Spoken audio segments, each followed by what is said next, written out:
Ma'asyiral muslimin yang dimuliakan Allah Subhanahu wa taala, Utsman ibn Affan radhiyallahu an memiliki sifat-sifat fisik yang luar biasa. Abyadul laun, orangnya putih. Marbu'ul qamah, orangnya kekar. Laisa bitawili wal qasir, dia tidak terlalu tinggi, tidak juga terlalu pendek. Hasanul wajhi, wajahnya sangat bersih. Jamilul mandar, dipandangnya sangat sedap. Tawilul anfi, hidungnya mancung. Hasanus sya'ri, rambutnya indah. Aridul mangkibaihi, dadanya bidang. Azimu saqaini, dan memiliki betis yang sangat besar. Artinya Utsman memiliki badan yang sangat gagah sekali. Itu sifat-sifat badannya. Dan Utsman ibn Affan radhiyallahu an di zaman jahiliyah tidak pernah menyembah berhala, termasuk Hanafiyatus Samha. Tidak pernah mengenal berhala-berhala, bahkan tidak pernah minum khamr, bahkan tidak pernah berzina. Bahkan dicintai Quraisy karena kedermawanannya dan juga karena kebaikan akhlaknya. Wajar ketika perjanjian Hudaybiyah, Nabi SAW ingin mengutus Umar bin Khattab radhiyallahu an untuk mencari perdamaian kepada orang-orang Quraisy.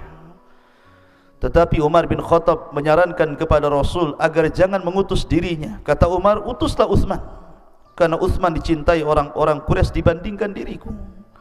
Maka Nabi SAW pun kemudian mengutus Utsman ibn Affan radhiyallahu an, dan itu merupakan rekomendasi daripada Umar. Umar, siapa Umar? Kita sudah tahu Umar. Tapi Umar justru merekomendasikan Utsman untuk diutus Nabi SAW dalam perjanjian Hudaybiyah. Ma'asyiral muslimin yang dimuliakan Allah Azza wa Jalla, Utsman lahir setelah tragedi perang gajah Ashabul Fil. Ada yang mengatakan 60 hari setelahnya. Artinya bahwa Utsman ibn Affan radhiyallahu an berbeda usianya dengan Nabi SAW hanya 6 tahun. Artinya lebih muda dibandingkan Nabi SAW. Dan Utsman ibn Affan radhiyallahu an dikenal sejak zaman jahiliyah, baik orang-orang jahiliyah ataupun dalam Islam, karena ketokohannya. Ma'asyiral muslimin yang dimuliakan Allah Subhanahu wa taala, Allah berikan karunia harta yang cukup banyak, dan dia piawai dalam berniaga, sehingga dia termasuk orang-orang kaya di zaman jahiliyah dan setelah Islam, dan kekayaannya sangat bermanfaat bagi kaum muslimin. Ketika di permulaan Islam, Nabi SAW mulai menampakkan dakwahnya. Ketika itu Abu Bakar Siddiq radhiyallahu an adalah orang yang pertama masuk Islam dari kalangan orang dewasa. Kemudian Ali radhiyallahu an masuk Islam dari kalangan anak-anak. Kemudian Zaid ibn Harithah masuk Islam dari kalangan budak, dan Khadijah masuk Islam dari kalangan wanita-wanita yang mulia di zaman itu. Lah Utsman orang yang keempat setelah Abu Bakar, Ali dan juga Zaid. Ketika Utsman ibn Affan radhiyallahu an melirik salah satu putri Nabi SAW, Ruqayyah, ada keinginan untuk melamarnya. Akan tetapi tiba-tiba kemudian datang putranya Abi Lahab, Utbah ibn Abi Lahab, kemudian melamar Ruqayyah, dan Nabi SAW menerima lamarannya, dan ini sebelum Nabi diangkat menjadi Nabi dan Rasul. Fahazina Utsman, maka Utsman pun sedih karena Ruqayyah keburu dipinang oleh putra Abu Lahab, Utbah bin Abi Lahab. Maka berjalannya waktu sampai akhirnya Nabi SAW diangkat menjadi Nabi dan Rasul. Kemudian datanglah bibi Utsman ibn Affan radhiyallahu an. Ketika itu Utsman berada di rumahnya dan mengatakan, ya Utsman, ala sami'ta, tidakkah kau mendengar bahwa di Quraisy ini ada seorang nabi yang baru muncul mendakwahkan dakwah tauhid dan juga menjauhkan manusia dari sembahan berhala? Maka Utsman pun kemudian mendengarkan apa yang dikatakan bibinya. Keluarlah Utsman pada suatu waktu. Ketika itu Abu Jahal berjumpa dengan Abu Bakar Siddiq radhiyallahu an. kemudian mengatakan, ya Aba Bakrin, kenapa kau tidak bermajlis lagi dengan kami? Tapi Abu Bakar Siddiq mengatakan, saya tidak suka bermajlis dengan anda. Ketika pembicaraan itu datanglah Utsman ibn Affan radhiyallahu anhu. Kemudian Utsman mengatakan kepada Abu Bakar, ya Aba Bakrin, aku mendengar bibiku bicara bahwa ada seorang nabi yang mendakwahkan dakwah tauhid dan juga memerintahkan manusia untuk menjauhi kesyirikan. Maka Abu Bakar Siddiq radhiyallahu an mengatakan, ya Utsman, kalau engkau mau berjalanlah bersama saya walaupun sebentar. Maka berjalanlah Utsman bersama Abu Bakar Siddiq radhiyallahu an dan mengatakan, ya Utsman, anta rajulun aqil, engkau seorang laki-laki yang berakal. Maukah kutunjukkan kepadamu seorang laki-laki yang telah mengaku nabi, mengajak manusia ke dalam tauhid dan juga mengajak manusia untuk menjauhi sesembahan selain daripada Allah Subhanahu wa taala. Kana rajulan aminan, kana rajulan sadiqal amin. Orang ini adalah orang yang paling jujur lagi amanah. Kemudian Utsman mengatakan, siapa dia? Maka Abu Bakar Siddiq radhiyallahu anhu mengatakan, dialah Rasul sallallahu alaihi wasallam Muhammad bin Abdullah. Akhirnya kemudian Utsman pun bersama Abu Bakar Siddiq radhiyallahu anhu datang kepada Nabi sallallahu alaihi wasallam. Kemudian Nabi SAW membacakan ayat-ayat Al-Quran di hadapan Utsman. Maka Utsman pun mengatakan, asyhadu an la ilaha illallah wa asyhadu annaka Rasulullah. Aku bersaksi bahwa tidak ada sesembahan yang berhak disembah kecuali Allah, dan anda adalah utusan Allah Subhanahu wa ta'ala. Ma'asyiral muslimin yang dimuliakan Allah Azza wa Jalla, maka ketika itu Utsman resmi menjadi orang yang keempat yang masuk Islam setelah Abu Bakar, Ali, kemudian Zaid, kemudian Utsman ibn Affan radhiyallahu anhu. Ketika di permulaan Islam, Utsman mendengar ayat Al-Quran atau surah dalam Al-Quran turun kepada Nabi SAW mencela Abu Lahab. Tabbat yada abi lahabi wa tab, ma agna'an humaluhu wa ma kasab, sayasla narun dzata lahab, wa imra'atuhu hammalatal hatab fi jidha hablum min masad. Ayat ini celaan kepada Abu Lahab karena menentang dakwah Nabi SAW. Ketika Utbah dan Utaibah sudah resmi menjadi suami daripada Ruqayyah dan Ummu Kulthum, kemudian keduanya safar ke Syam, tiba-tiba Nabi SAW diangkat menjadi Nabi dan Rasul tanpa sepengetahuan keduanya. Kemudian pulanglah Utbah dan Utaibah. Sesampainya di rumah, maka Abu Lahab lewat istrinya Ummu Jamil memerintahkan Utbah dan Utaibah untuk menceraikan kedua istrinya dalam rangka menyakiti Nabi SAW.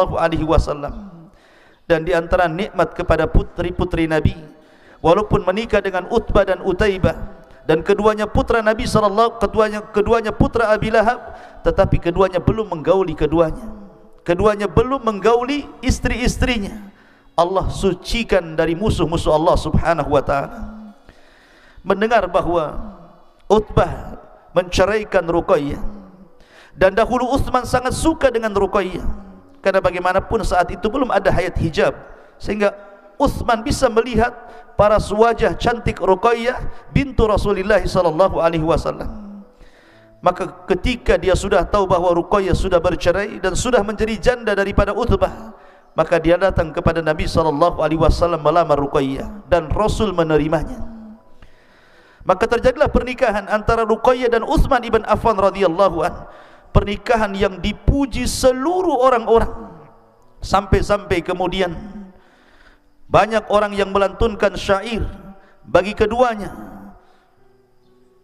Sebagaimana orang-orang Arab mengatakan, ahsanu zawjaini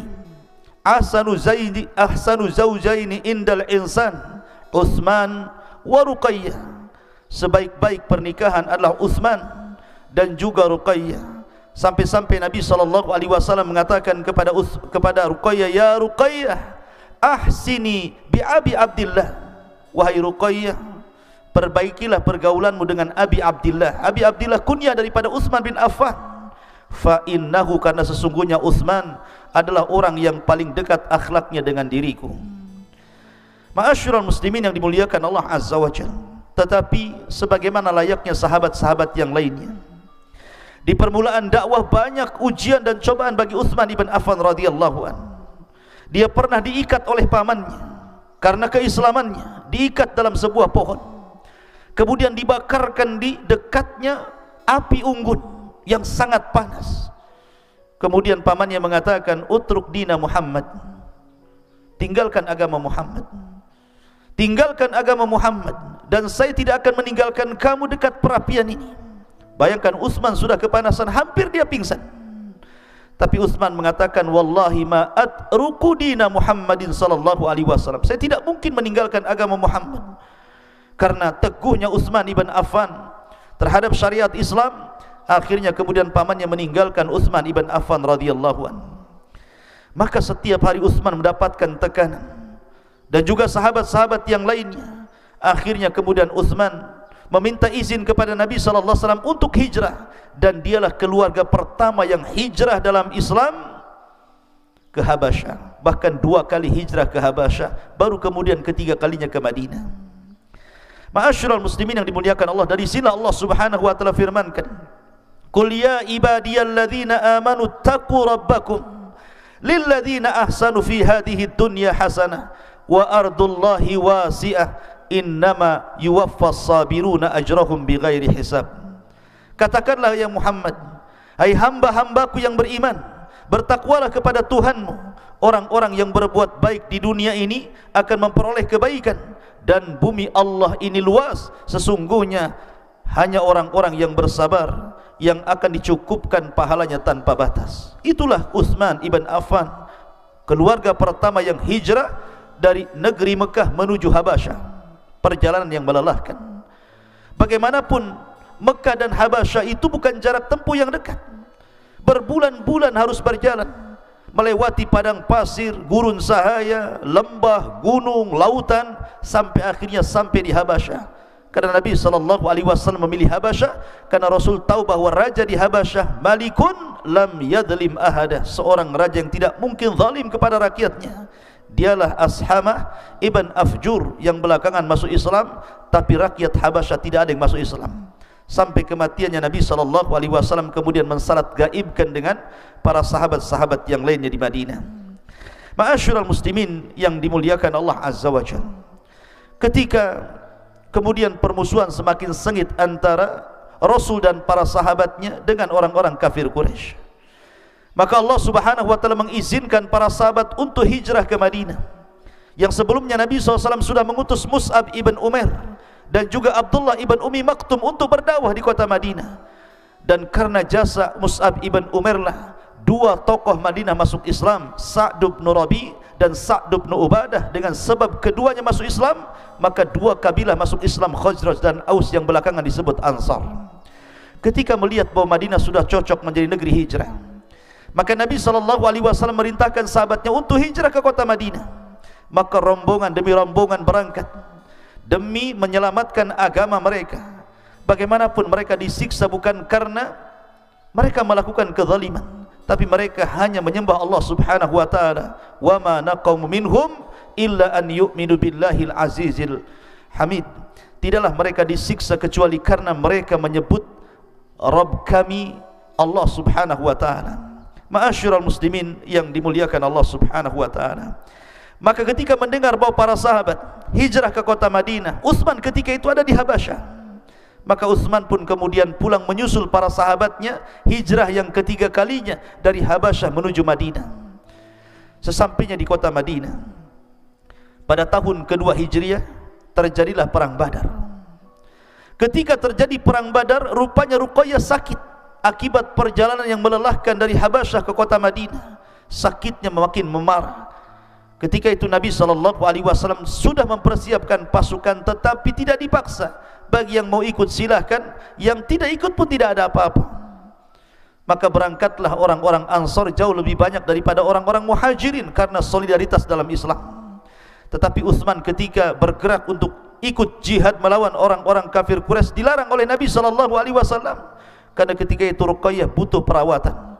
Kata Nabi SAW, duduklah di rumah wahai Utsman, rawatlah istrimu Ruqayyah, dan engkau akan mendapatkan bagian perang Badar. Akhirnya kemudian Ruqayyah pun dirawat Utsman ibn Affan sampai Allah menangkan perang Badar. Tetapi di sini terjadi kesedihan yang luar biasa. Rupanya Ruqayyah tidak tertolong, akhirnya meninggal dunia.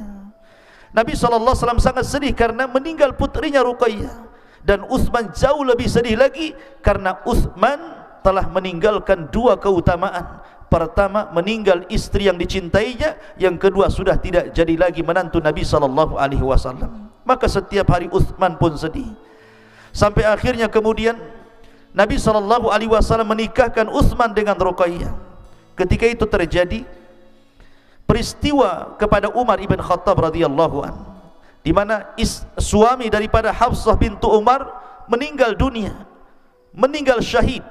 Akhirnya kemudian Umar ibn Khattab datang kepada Utsman ibn Affan menawarkan Hafsah, tapi Utsman kemudian memberikan uzur, dia tidak bisa menikahi Hafsah. Kemudian Umar datang kepada Abu Bakar Siddiq radhiyallahu anhu menawarkan Hafsah, tetapi Abu Bakar diam, sehingga Umar marah kepada Abu Bakar, kenapa tidak bicara? Akhirnya kemudian Umar datang kepada Nabi SAW menawarkan Hafsah. Dan kemudian Rasul mengatakan, adapun Hafsah ya Umar, maka dia akan menikah dengan orang yang jauh lebih baik dibandingkan Utsman ataupun Abu Bakar. Adapun Utsman, maka dia akan menikah dengan orang yang jauh lebih baik daripada putrimu Hafsah. Maka selang beberapa waktu Nabi SAW pun kemudian datang kepada Umar melamar Hafsah. Kemudian setelah itu Rasul SAW menawarkan Ummu Kulthum kepada Utsman, karena Utsman sudah menjadi duda karena meninggalnya Ruqayyah bintu Rasulullah SAW. Ketika itu Abu Bakar datang kepada Umar dan mengatakan, ya Umar, kenapa aku tidak menjawab persoalanmu? Karena aku pernah mendengar Rasul menyebut-nyebut nama putrimu Hafsah. Ma'asyiral muslimin yang dimuliakan Allah Azza wa Jalla, tapi Allah takdirkan kemudian Ummu Kulthum juga meninggal dunia. Akhirnya kemudian Utsman pun sedih karena orang yang dicintainya kembali meninggal dunia dan tidak menjadi menantu Nabi SAW kembali. Maka Nabi SAW menghibur Utsman dan mengatakan, ya Utsman, kalau seandainya aku memiliki putri yang ketiga, aku nikahkan dia dengan kamu. Tapi sayang, aku sudah tidak memiliki putri lagi kecuali Ruqayyah dan juga Hafsah, sementara Fatimah sudah menikah dengan Ali radhiyallahu anhu. Ma'asyiral muslimin yang dimuliakan Allah Azza wa Jalla, adapun akhlak Utsman ibn Affan radhiyallahu anhu, Utsman ibn Affan terkenal dengan perasaan malunya, dan Nabi SAW mengatakan, al-haya'u la ya'ti illa bi khairin, rasa malu itu tidak mendatangkan kecuali kebaikan. Itulah Utsman ibn Affan radhiyallahu anhu. Abu Musa al-Ash'ari radhiyallahu anhu suatu ketika menjadi bawabah, menjadi satpam bagi rumah Nabi SAW. Datang Abu Bakar Siddiq radhiyallahu anhu minta izin kepada Abi Musa untuk menemui Nabi SAW. Maka Abu Musa datang kepada Rasul dan mengatakan, ya Rasulullah, Abu Bakar ada di depan rumah. Maka Rasul mengatakan, bukakan kepada Abu Bakar, fabasyirhu bil jannah, habarkan Abu Bakar dengan surga. Kemudian setelah itu datang Umar ibn Khattab radhiyallahu anhu meminta izin kepada Abu Musa untuk masuk ke rumah Rasul. Maka Abu Musa datang kepada Rasul dan mengatakan, ya Rasul, Umar ada di rumah, di depan rumah anda. Maka Rasul mengatakan, bukakan pintu kepada Umar, fabasyirhu bil jannah, kasih kabar gembira dengan surga kepada Umar. Kemudian selang beberapa waktu datang Utsman bin Affan radhiyallahu anhu. Kemudian Abu Musa mengatakan, ya Rasulullah, Utsman datang. Maka Rasul mengatakan, bukakan pintu untuk Utsman, fabasyirhu bil jannah fi balwa yusibu, fi balwa yusibu, kabar gembirakan kepada Utsman bahwa dia termasuk orang yang dapat surga, tetapi dia akan mendapatkan balwa, mendapatkan ujian dari Allah yang sangat besar sebelum wafatnya. Ya, Abu Bakar mati wajar. Dia mandi tengah malam untuk qiyamul lail, dengan sebab itu Abu Bakar meninggal dunia karena sakitnya. Adapun Umar ketika menjadi imam subuh ditusuk oleh Abu Lulu al-Majusi. Tapi Utsman tidak demikian. Utsman akan diuji dalam kekuasaannya, sehingga Nabi SAW mengatakan, ya Utsman, innallaha sayuqammisuka qamisan, Allah akan memberikan baju kepadamu ya Utsman. Kalau ada orang yang datang hendak melepas bajumu, jangan kau lepas. Artinya bahwa kalau kekuasaanmu akan diganggu, kalau ada orang yang datang memberontak untuk melepaskan kekuasaanmu, jangan kau lepas sampai Allah takdirkan sesuatu yang baik untukmu. Ma'asyiral muslimin yang dimuliakan Allah Azza wa Jalla. Kemudian dalam hadis Aisyah radhiyallahu anha juga disebutkan, ketika Nabi SAW sedang berbaring, betisnya nampak. Abu Bakar datang, betis itu tidak ditutup. Umar datang, betis Rasul tidak ditutup. Uthman datang, tiba-tiba betis Nabi SAW ditutup. Kemudian dia pun bergeser dari tempat duduknya. Aisyah radhiyallahu anha heran, kenapa pula Nabi SAW tidak merubah duduknya dan tidak menutup betisnya ketika Abu Bakar dan Umar datang. Tapi ketika Uthman datang, tiba-tiba bergeser duduknya dan betisnya ditutup. Kemudian Aisyah bertanya soal itu kepada Rasul. Kemudian Rasul mengatakan, ya Aisyah, afala astahi bi rajulin yastahi minhul malaikah? Tidakkah aku malu dengan orang yang para malaikat malu kepadanya? Tentu aku malu dengan Uthman ibn Affan radhiyallahu an. Itulah sifat malu yang dianugerahkan Allah Subhanahu wa taala kepada Uthman ibn Affan radhiyallahu an. Adapun karamnya, kedermawanannya, jangan tanya soal kedermawanan Uthman. Itu pula yang menyebabkan orang-orang jahiliyah suka dengan Uthman. Karena orang-orang kaya itu disebutkan dalam Al-Quran, kalla innal insana la yatgha an ra'ahu istaghna. Betapa banyak orang-orang kaya itu melampaui batas apabila Allah berikan anugerah rizki yang banyak. Tidak bagi Uthman bin Affan. Dia kaya tapi dermawan, makanya wajah dicintai oleh kaumnya. Maka bagi anda yang Allah Subhanahu wa ta'ala anugerahkan kekayaan, kalau anda ingin dicintai Allah dan manusia, dermakan kekayaan itu. Sayangi orang-orang fakir, fuqara, anak-anak yatim, maka mereka akan mencintai anda sebagaimana Uthman ibn Affan radhiyallahu anhu. Makanya orang-orang jahiliyah di masa sebelum Islam, mereka selalu mendoktrin anak-anaknya. Padahal di zaman jahiliyah ini, orang-orang jahiliyah, ibu-ibu mereka kalau mendoktrin anak laki-laki mereka, maka mereka mengatakan, ahabbakar rahman ka hubbi Quraisyin li Uthman. Ahabbakar rahman ka hubbi Quraisy, ka hubbi Quraisyun li Uthman. Semoga Allah mencintai kamu sebagaimana orang-orang Quraisy sangat mencintai Uthman. Itulah ibu-ibu di zaman jahiliyah kala itu, belum ada Islam, tapi mereka memandang Uthman itu layak dijadikan contoh dan pemimpin bagi mereka, sampai mereka mengatakan ahabbakar rahman ka hubbi Quraisyin li Uthman. Ma'asyiral muslimin yang dimuliakan Allah Azza wa Jalla, ketika hijrah dari Mekah ke Madinah, ketika itu terjadi perang Tabuk, perang yang luar biasa. Tabuk ini perjalanan yang jauh dari Madinah ke tempat Tabuk, tidak bisa ditempuh dengan jalan kaki, hanya bisa dengan kuda perang. Bukan kuda biasa, kuda perang. Sementara Rasulullah SAW dan pasukannya atau sahabat-sahabatnya tidak banyak memiliki kuda. Apalagi ketika itu kemudian kaum muslimin mengalami kefakiran yang luar biasa. Maka Nabi SAW berkhutbah di hadapan para sahabatnya, kemudian menganjurkan untuk infak perang. Sehingga pada waktu itu tentaranya disebut Jaisul Usrah, tentara miskin. Nabi SAW kemudian berkhutbah, memuji Allah, bersalawat kepada Rasul. Kemudian Nabi SAW mengatakan, man jahaja jaisal usrati falahul jannah. Barang siapa yang menyediakan perbekalan bagi tentara yang dalam kesulitan, ku jamin dia masuk surga. Datang Abu Bakar membawa seluruh hartanya, sampai Rasul mengatakan, wa ma abqaita ya Aba Bakrin li ahlika, apa yang kau sisakan untuk keluargamu wahai Abu Bakar? Abu Bakar mengatakan, ku tinggalkan keluargaku kepada Allah dan Rasulnya. Datang Umar memberi separuh hartanya, datang Abdurrahman bin Auf memberi separuh hartanya. Tiba-tiba datang Uthman bin Affan. Ketika Uthman itu sedang menyediakan kafilah dagangnya menuju Syam, dia sudah mempersiapkan 100 ekor unta dengan perbekalan yang ada di tunggangannya, hendak berangkat ke Syam. Mendengar Nabi SAW mengatakan, man jahaja jaisal usra falahul jannah.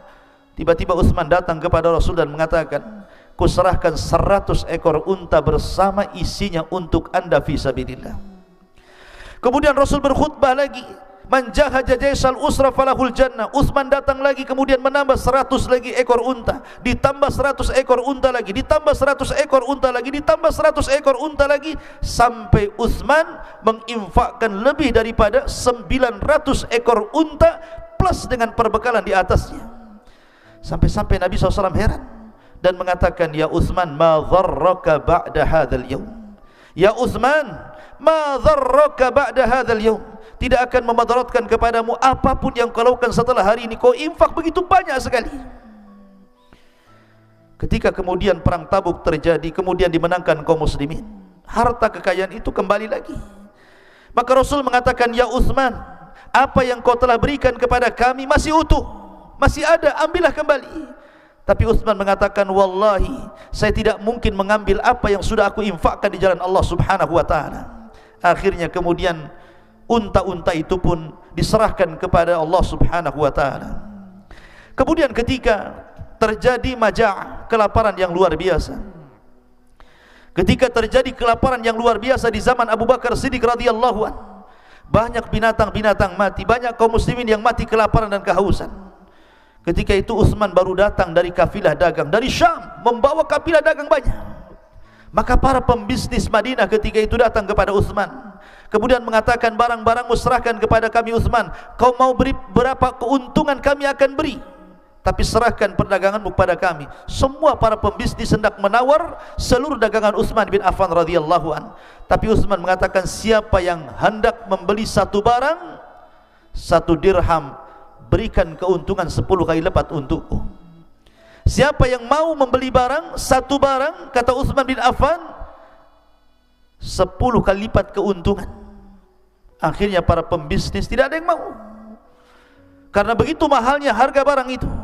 Maka Utsman mengatakan, aku akan berjual beli dengan zat yang jauh lebih baik dibandingkan kalian, karena keuntungannya akan berlipat ganda. Aku serahkan seluruh kafilah dagang ini untuk fuqara wal masakin. Subhanallah, itulah karamnya Utsman. Bahkan ketika di zaman Rasul, Madinah itu tidak banyak memiliki air, sehingga kaum muslimin terpaksa harus membeli mata air dari orang Yahudi, dan itu setiap hari, setiap minggu, setiap bulan makin naik harganya. Akhirnya dengan kepiawaian dagang Utsman yang sudah mengakar, menguras dari kecil, karena memang orang-orang Quraisy itu terdidik dalam dunia perdagangan. Li'ila fi Quraisyin ila fihim rihlatash syita'i was-saif.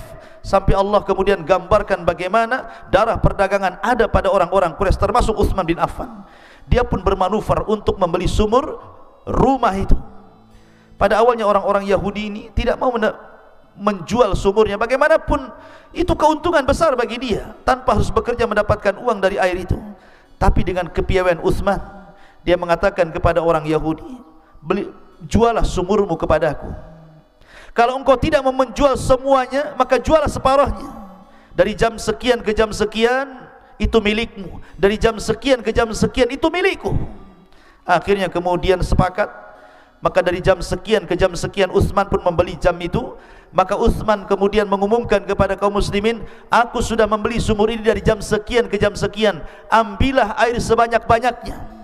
Maka kaum muslimin mengambil air sebanyak-banyaknya.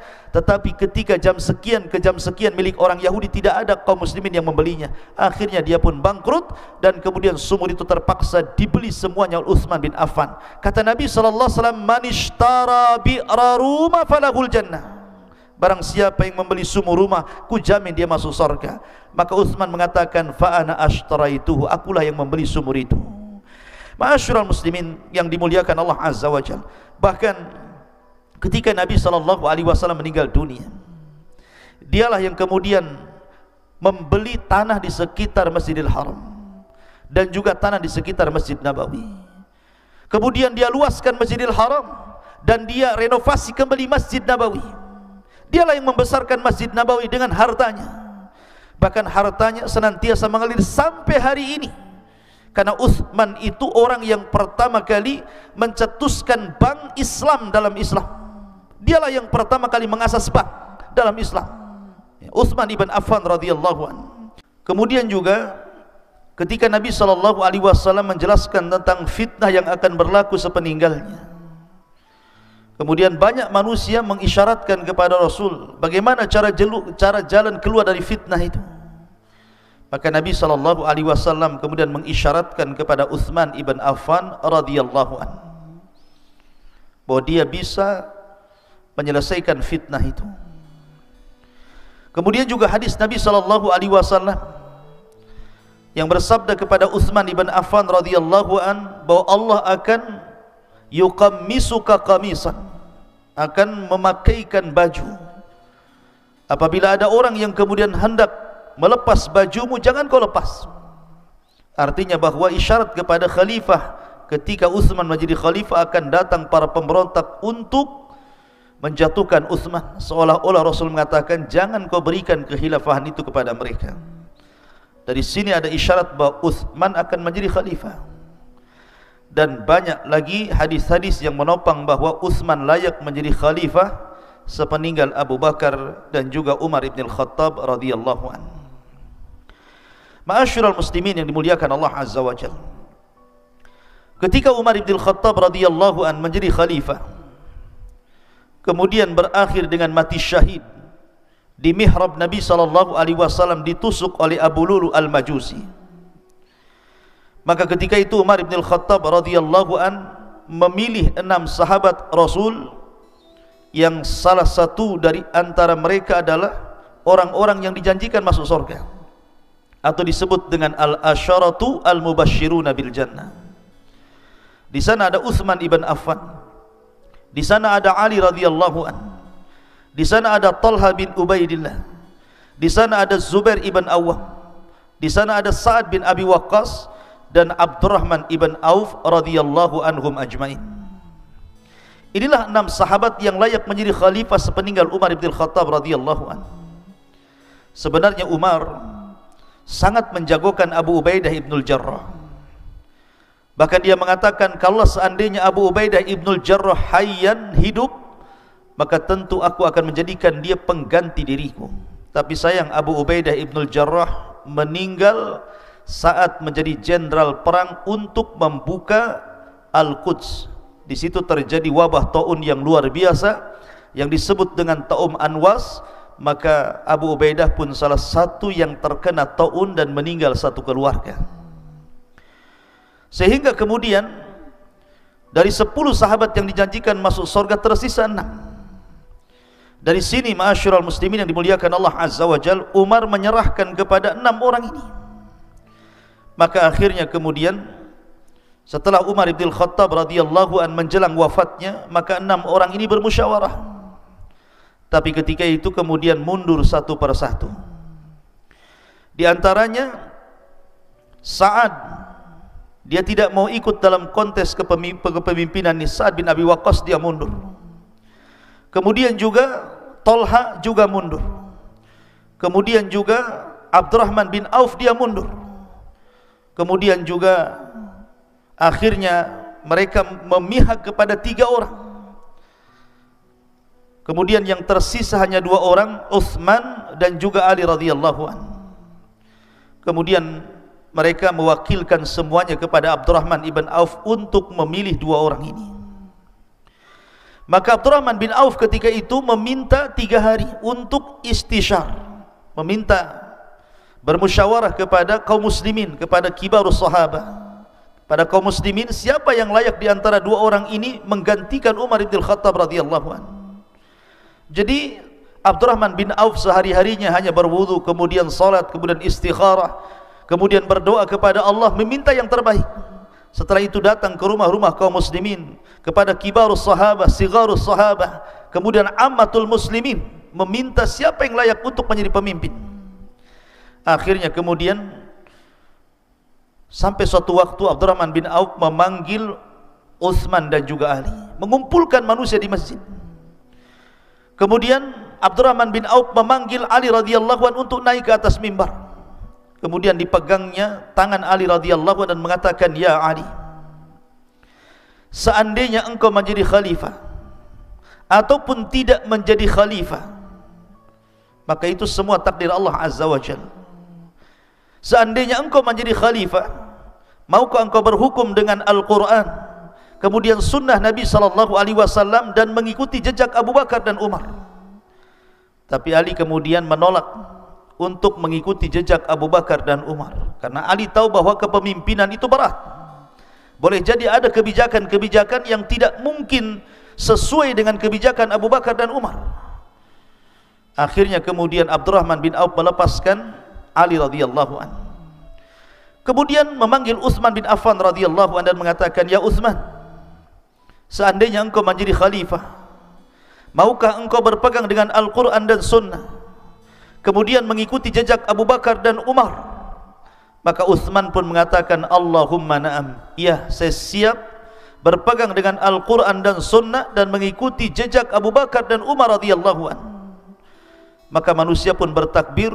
Akhirnya kemudian Abdurrahman bin Auf membaiat Uthman, disusul dengan Ali, dan seluruh manusia berbaiat kepada Uthman.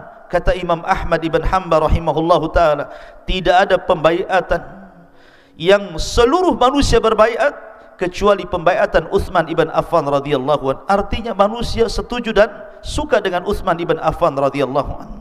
Dari sini resmilah Uthman menjadi khalifah sepeninggal Umar ibn Khattab radhiyallahu anhu. Adapun tugas khalifah tentu tugas berat. Makanya Uthman kemudian mulai menyusun strategis kekhilafahannya. Dia letakkan beberapa qudat, hakim-hakim yang layak untuk memimpin daerah-daerah. Di antaranya Zaid ibn Thabit diletakkan hakim di kota Madinah. Abu Darda diletakkan di Damaskus.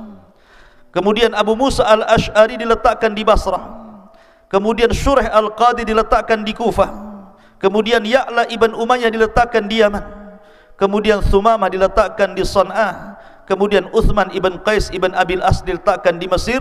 Dan Ka'b ibn Shura al-Azdi juga diletakkan di Basrah bersama Abu Musa al-Ash'ari radhiyallahu anhu. Maka kemudian Uthman pun mulai melakukan pelebaran kekuasaan. Mulailah dia membuka banyak daerah-daerah. Di antaranya di zaman Uthman, Armenia jatuh ke tangan kaum muslimin. Kemudian Khurasan jatuh ke tangan kaum muslimin. Kemudian Karman jatuh ke tangan kaum muslimin. Kemudian Sijistan jatuh ke tangan kaum muslimin. Kemudian Afrika juga jatuh ke tangan kaum muslimin, termasuk Kubrus. Akhirnya kemudian dia pun berhasil menguasai hampir sebagian Afrika.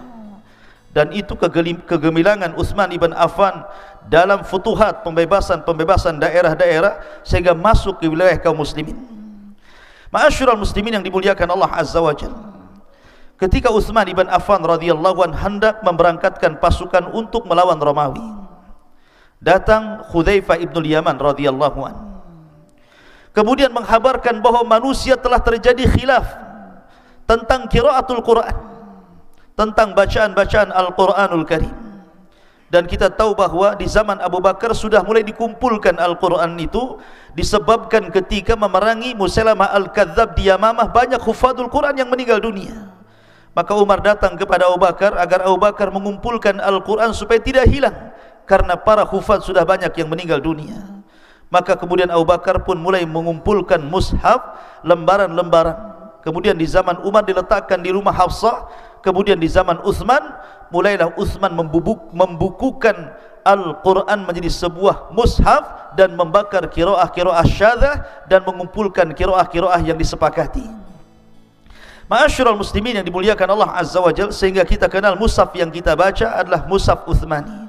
Dan itu jasa besar Uthman membukukan Al-Quran menjadi sebuah mushaf.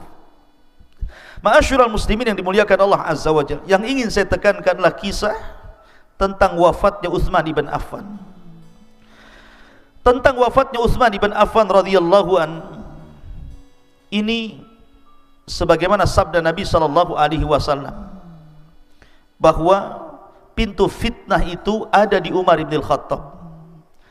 Apabila pintu itu masih tertutup, maka fitnah tidak mungkin tersebar.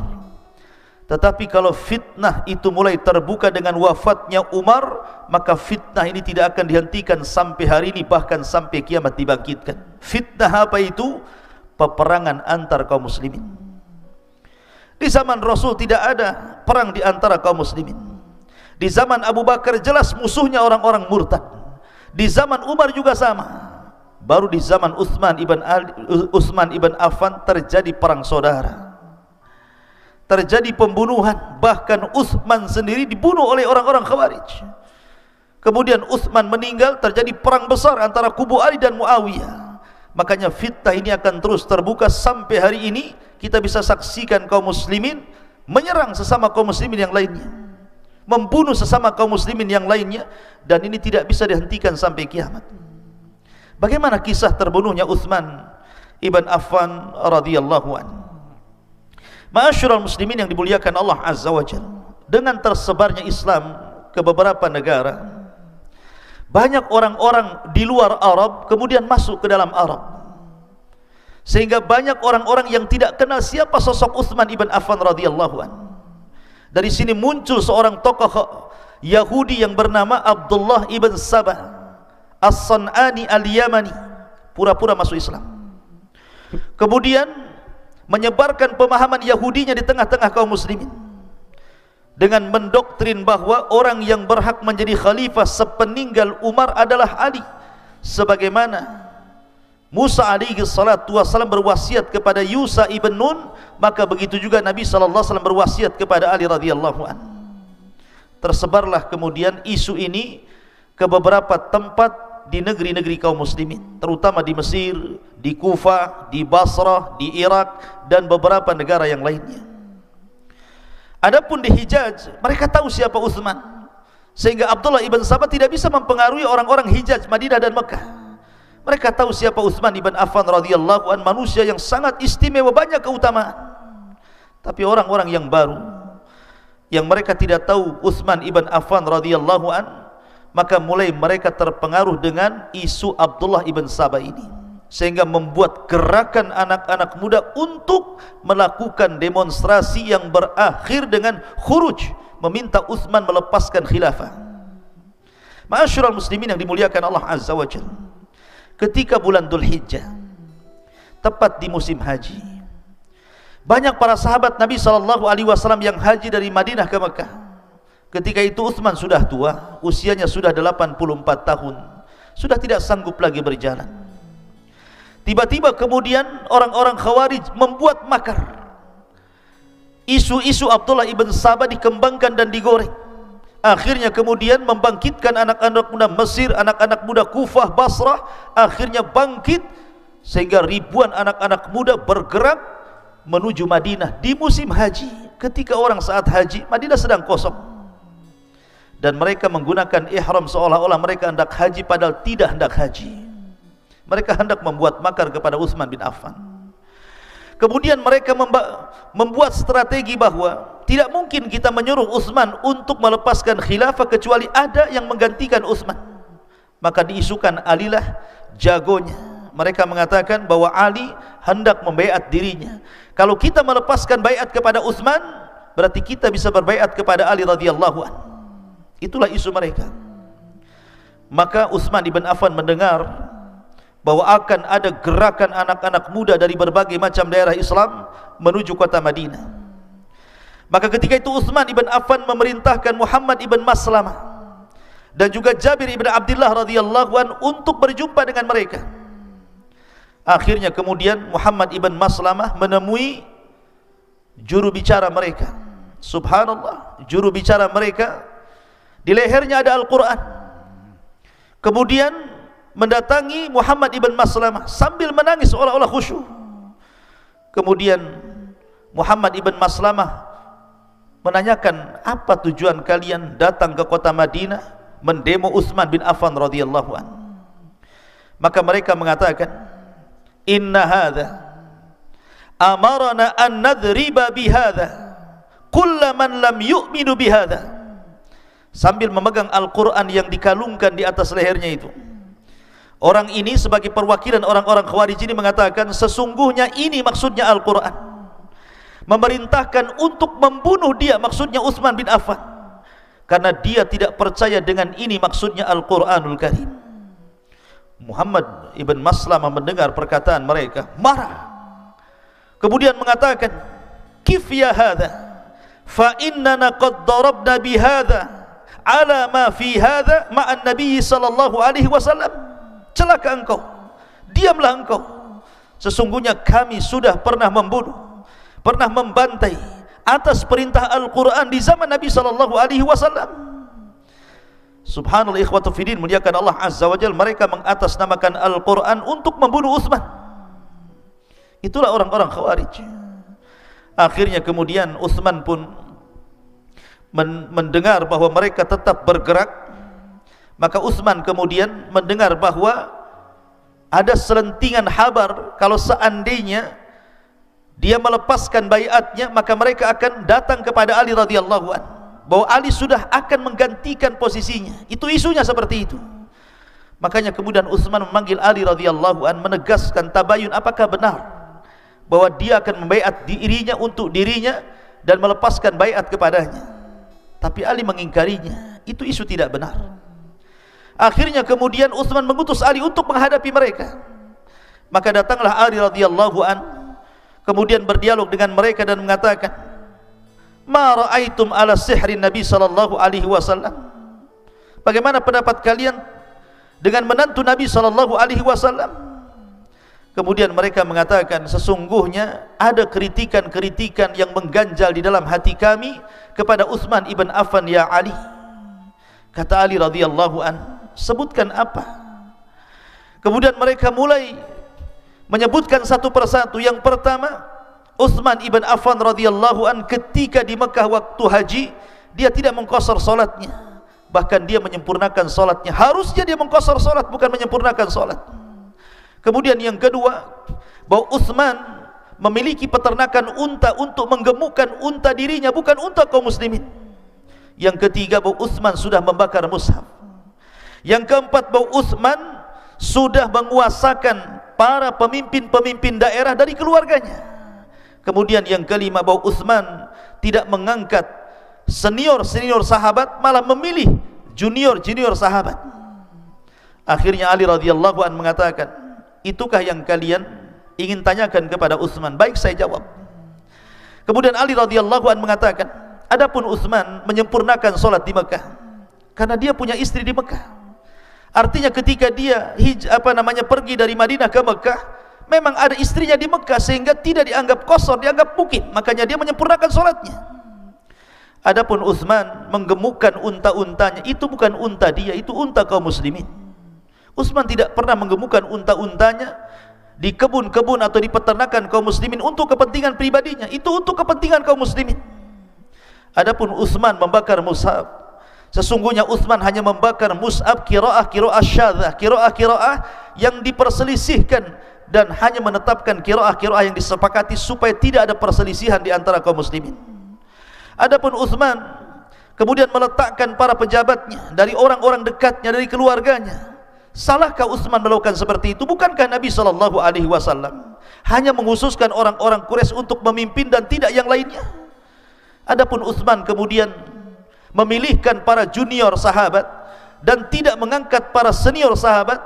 Apakah Utsman kemudian meletakkan orang-orang zalim untuk memimpin? Bukankah mereka orang-orang adil? Nabi sallallahu alaihi wasallam pernah mengangkat Zaid ibn Harith memimpin pasukan perang di belakangnya Abu Bakar, Umar dan Ali serta Utsman. Padahal Zaid ibn Harith masih belasan tahun usianya. Termasuk juga Nabi sallallahu alaihi wasallam memerintahkan Attab ibn Usaid untuk memimpin perang di belakangnya Abu Bakar, Umar, Utsman, Ali dan sahabat yang lainnya. Lalu apa yang jadi salah dari Utsman ibn Affan radhiyallahu an? Terdiamlah para orang-orang Khawarij yang hendak mendemo itu. Kemudian mereka membuat syubhat yang baru dan mengatakan bahwa dulu Nabi sallallahu alaihi wasallam pernah meletakkan Hakam ibn Abil As untuk memimpin Taif, kemudian oleh Nabi sallallahu alaihi wasallam kemudian dipindah ke tempat lain. Tapi kemudian Utsman malah mengembalikan Hakam ibn Abil As ke Kufah, pada Rasul sudah memecatnya, mengeluarkannya. Tetapi Ali radhiyallahu anhu mengatakan, kalian salah informasi. Nabi memang pernah meletakkan Hakam ibn Abil As di Taif, tetapi kemudian disuruh untuk berpindah ke tempat lain, tapi Rasul mengembalikan ke tempat itu. Itu yang dilakukan Utsman bin Affan radhiyallahu anhu. Maka akhirnya mereka pun terdiam. Setelah itu kemudian mereka pun pulang kembali menuju daerah-daerah mereka. Di tengah jalan rupanya datang surat kaleng. Surat itu ditulis orang munafik, ditulis oleh orang-orang munafik yang hendak mengadu domba orang-orang yang sudah taubat ini, hendak pulang ke daerah-daerah mereka. Isi surat itu dari Utsman ibn Affan radhiyallahu an. Dari Utsman ibn Affan radhiyallahu an, bahwa ditujukan kepada gubernur yang ada di Mesir.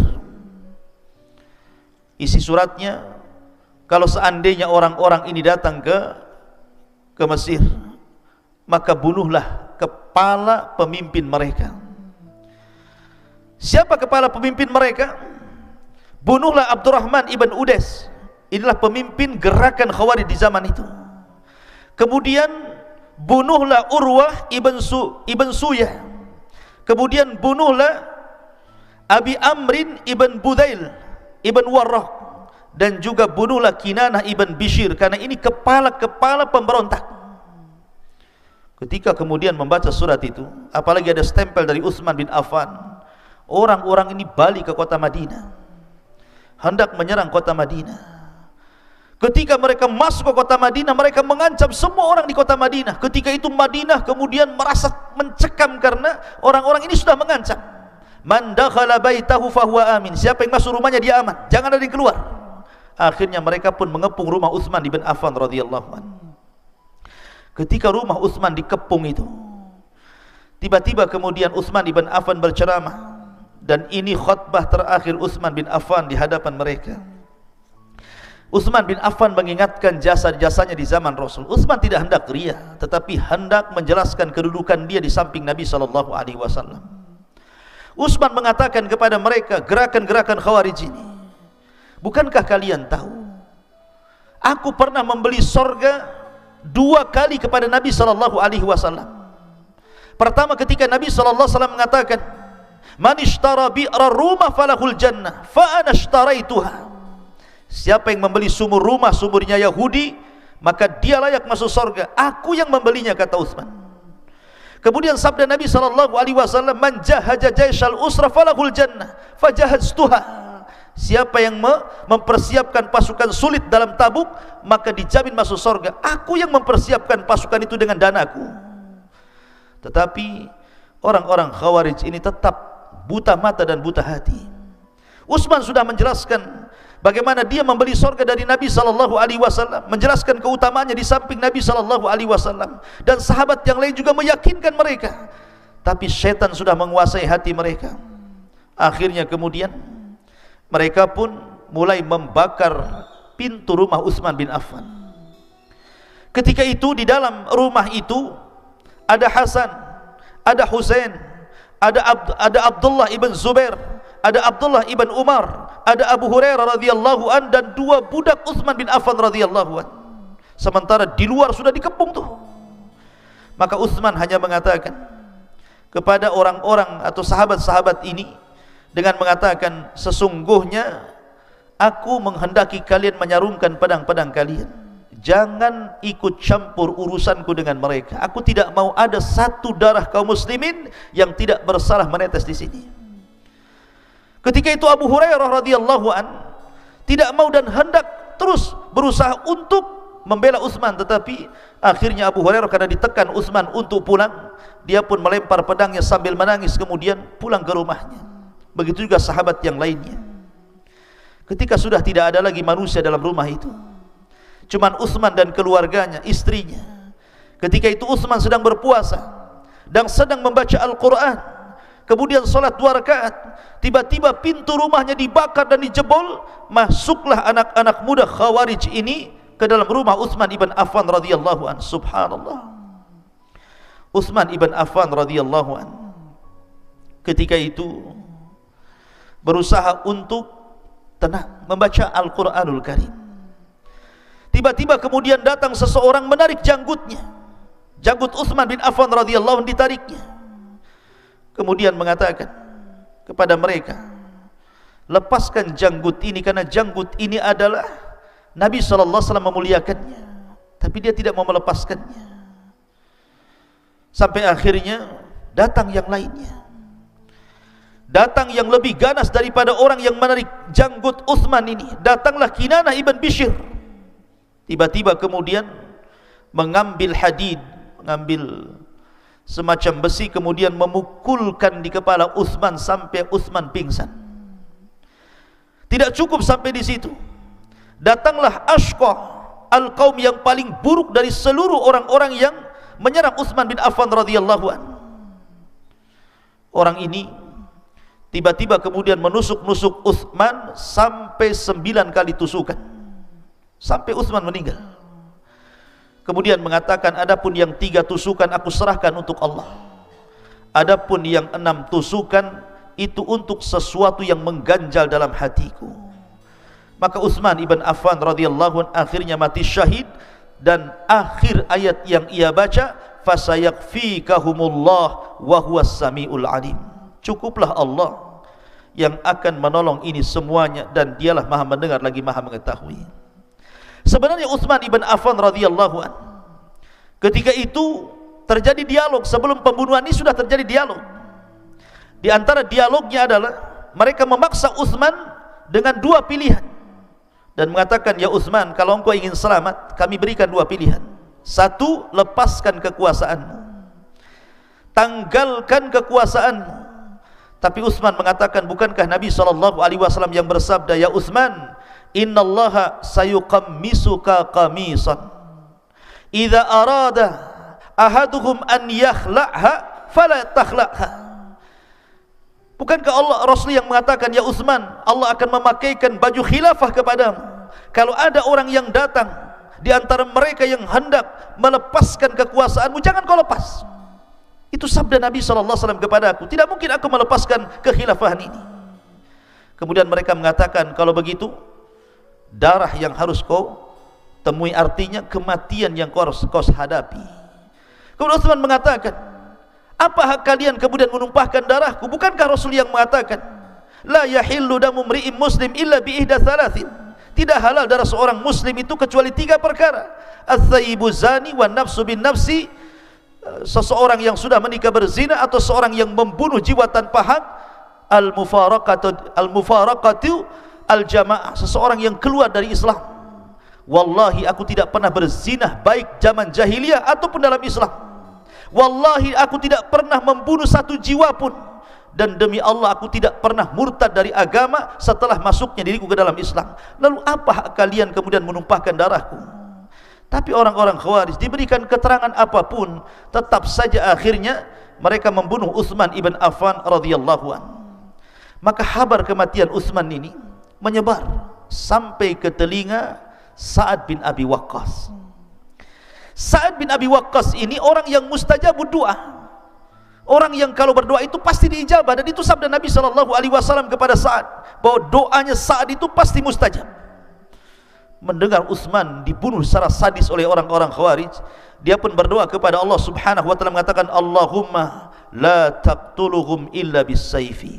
Ya Allah, jangan kau bunuh orang-orang yang membunuh Utsman ini kecuali dengan pedang. Sebagai al-jaza min jinsil amal, balasan itu disesuaikan dengan perbuatan mereka kepada Utsman bin Affan. Subhanallah. Setelah Sa'ad bin Abi Waqqas berdoa, semua yang terlibat dalam pembunuhan Utsman semua mati di atas pedang. Semua mati dibantai pedang.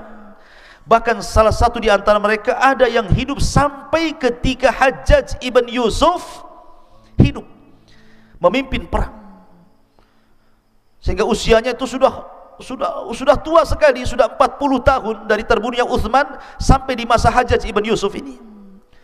Ketika orang ini tiba-tiba nyeletuk kepada Hajjaj ibn Yusuf dan mengatakan, ya Amiral Mukminin, wahai Amiral Mukminin, ana rajulun syaikhun, saya ini orang yang sudah tua, maafkan diriku. Maka Hajjaj kemudian turun ke dalam mimbar dan mengatakan, manil qail, siapa yang bicara tadi?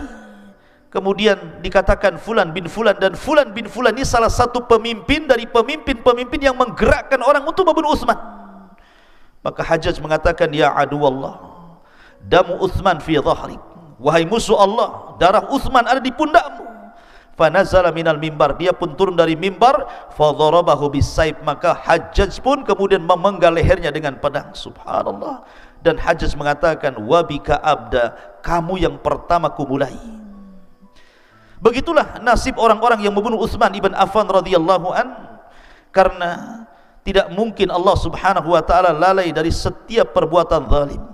Wala tahsabannallaha ghafilan amma ya'malu zalimun. Jangan kau sangka Allah itu lalai dari orang-orang yang melakukan kezaliman. Dan tidak ada yang lebih zalim daripada membunuh orang yang sangat dicintai Nabi SAW, Utsman ibn Affan, yang dengannya Rasul memberikan Ruqayyah untuk dinikahi setelah wafatnya Ummu Kulthum, sehingga Ali radhiyallahu anhu mengatakan, dzakar rajul yud'a fi mala'il a'la bidhi nuraini. itulah laki-laki yang dipanggil di atas langit sebagai orang yang memiliki dua cahaya karena menikahi dua putri Nabi sallallahu alaihi wasallam.